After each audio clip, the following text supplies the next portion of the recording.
Hello, this is Jake Stimson. I'm just going to go over the Lab 3 for our AHB VGA implementation.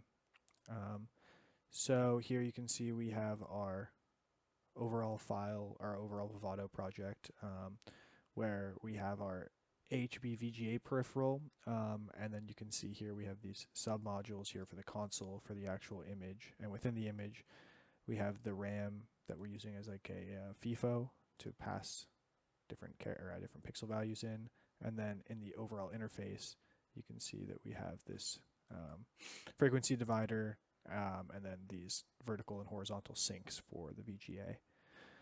So within this, we can see for the console we need to characterize individual ASCII values, and then declare specific packets that will then draw that ASCII value on the screen. So as you scroll through this, you can see that we essentially just create like a register with concurrent bits that either draw, a heart here or whatever we're trying to do. So we have this file, this ROM file that has hard-coded ASCII values that then corresponds to drawings on the pixel screen. So then obviously we need to write to these memory addresses because this is an AHB implementation. We have our CAL on the left side. Here you can see I've already modified it to write different things to the console, as well as draw different things in the image portion, which are the two requirements of the lab. And as well on this right side, you can see that for the A character, I modified, for this one right here, I modified the thickness of these. So there's a few characters within this ROM file where I just, for like the Z, for example, I took down the thickness and changed the overall shape while keeping the language the same. So a few of the fonts come out differently on the actual console.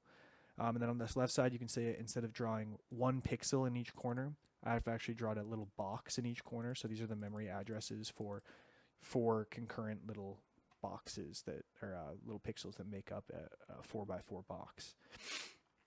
So I don't have a VGA monitor, so I've been using like an active VGA to HDMI adapter, and that seemed to work.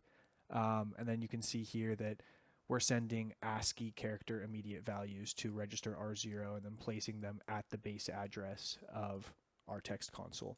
So then this function is kind of like a FIFO, just passing ASCII characters in one by one, and then like you just saw, we just essentially have a font rom.verilog, which takes in that ASCII value, and then using a case statement will output different data packets to draw each character that we're trying to draw.